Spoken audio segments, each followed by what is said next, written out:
The bacon, not so much the bacon, the mountains. Well, this job is an unusual one. I call it the bucket brigade because we use both of our buckets on it. And as you can see here, these Modesto ash trees were just riddled with rot and decay and insect infestations to the point of where the trees were self-destructing. They were falling apart. There was 5 trees that were fairly old. They were planted in 1950. And each of these trees was starting to break up. So we had 2 options. We could either cut the trees down and start over, which they didn't want to do, or we could cut them back hard again. They had been cut back hard a few times in the past, and because of that, all the subsequent new growth were coming off of areas of decay, areas of weakness, and it was a touch and go job. I wasn't about to send the guys up any of these branches because they were literally snapping. You could, Jorge was saying that he was up there and he pushed on a branch that was about 6 inches in diameter, and it just cracked off. So we had to cut back all of these trees. Some of them were fairly easy with the bucket. We could get right to them, and this particular one was further back, so we could get part of it with the bucket truck, but the back part we were able to utilize the bucket truck as a tie-in point. And what we do in a case like this is we set the rope and he gets down in the tree, and then you've got controls, manual controls down on the bucket. Oh boy, it was a loud, noisy operation. There was so much traffic. Anyway, Jorge tied into the tree or into the bucket and was able to work around the tree with a sense of security that at least he was tied into something high. But we had a roof that was pretty delicate. There was a couple of skylights up there. We had to put plywood up on the skylights, and there was a couple of vents that we had to be careful of. We did some pretty interesting roping here, and I think you'll enjoy watching this. He was kind of limited. It was all that he could do to reach this one tie-in, so he put a strap on it. And I was questioning this move here. I watched him do this and I thought, that's just a little bit too tight. I don't like it. But he pulled it off. Amazingly, it held on there. It was a good move. See, the branches really are not heavy. It almost feels like balsa wood. They're so riddled with holes. But anything could puncture a hole in the roof or cause some damage to the rain gutter, so we did have to be careful. Nothing worse than screwing up and eating up all your profits on a job by making a move too fast or dropping something and not being careful enough. But you can see we got a lot of redirects, and we use a lot of straps and carabiners to set things in. And in some cases we had one person on the rope. Sometimes we had multiple people on the rope. In this case, Kalen was on the ground with the pole saw, so he could keep things from banging against the rain gutter and pulling them out of the way.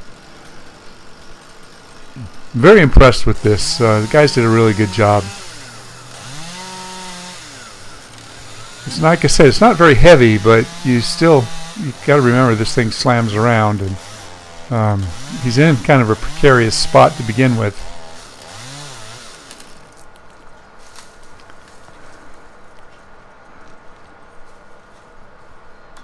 So Kalen's there snagging it with the back end of the pole saw to pull it down, and the guys work really well as a team.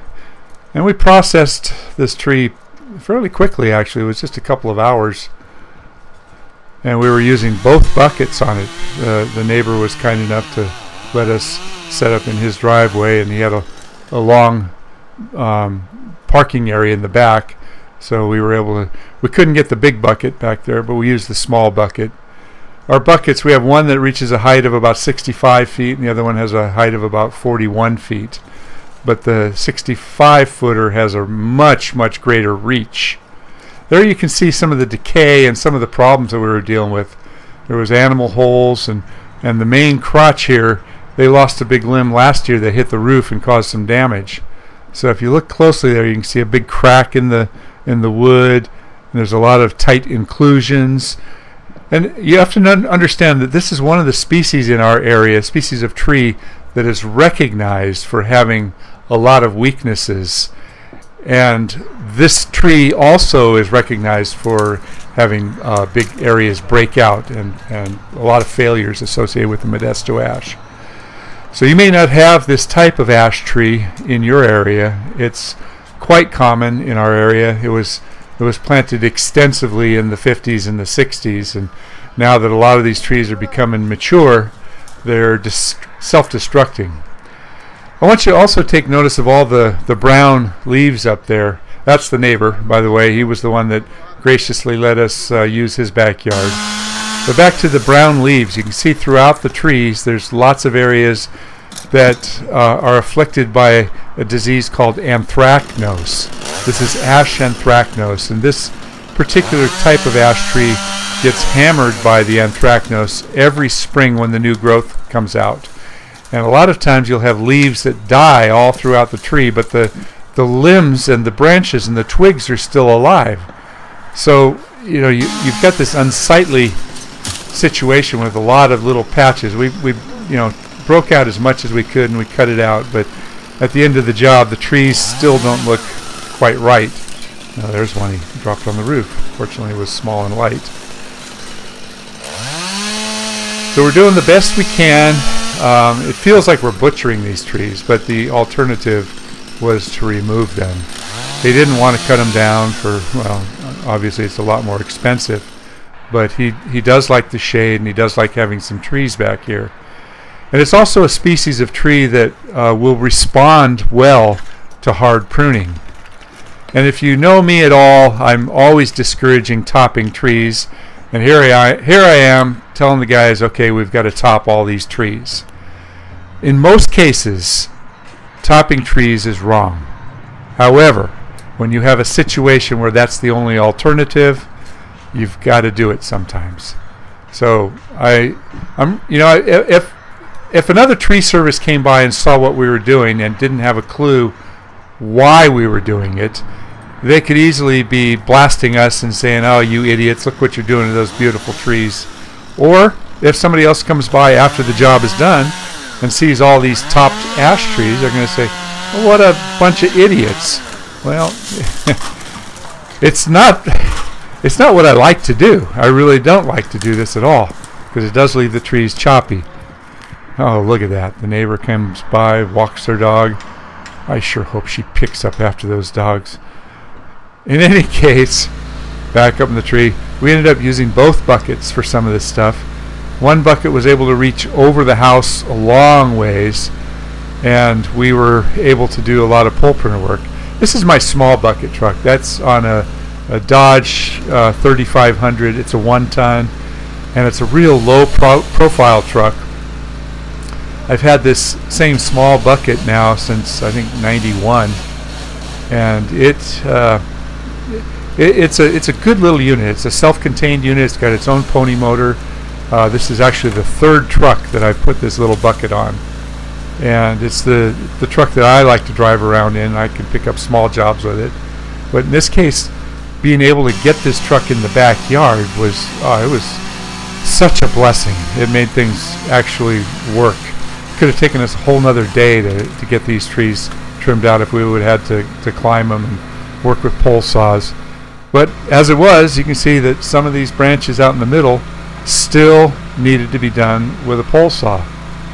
So Kalen's up there. We put extensions on the pole saw, and the reach on this bucket, as I told you, is not great.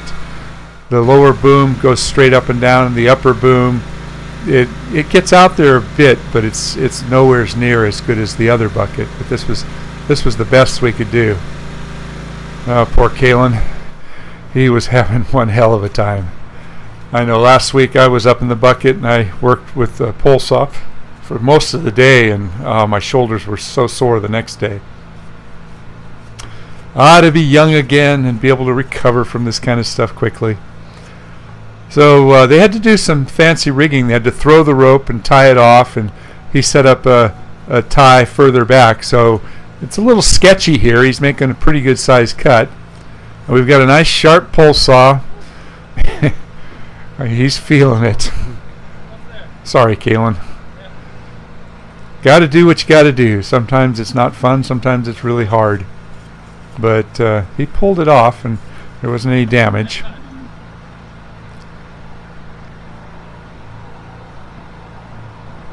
I guess I could have edited this and made it a little bit shorter, but then you wouldn't be feeling his pain. Here it comes. Yes. No problems. No problems. Everything worked out good. So this one, he was able to make some small cuts and throw it back into the tree. No problems there. Got it out of the way. But we did end up moving the bucket one more time to get some of those branches over on the left side. We still had to get it with the pole pruner, or the pole saw. No. And the far right side, the guys still have to climb it. That was just unreachable with anything. So I got the drone out today. This was kind of fun. I'll just let you kind of enjoy this last little bit of drone footage. I was wondering if Kalen would be annoyed. I just got the drone out without him knowing it, and I was flying it around him. But he doesn't seem to be bothered by it. These are some interesting perspectives, seeing what it looks like from above, and seeing how tight the quarters are. We have lots of roof area that we could damage, not to mention fences and backyard small trees and plants. So we have to be careful. It's really, there was a fig tree down there we had to be really careful of. So if you cut pieces too big and smash something, then it doesn't matter how good a job you do. That's all the people remember, is that you smashed their fig tree. So I had fun with the drone here today. It gives some really interesting perspectives on what we're doing. I got way up high. The neighbor came out and he was just enthralled with seeing the drone footage. I was showing him the monitor as it was going.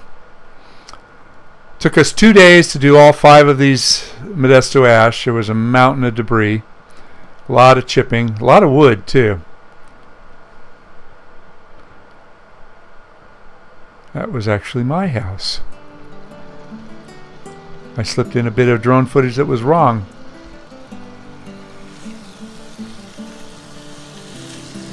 And there it is. Thanks for watching.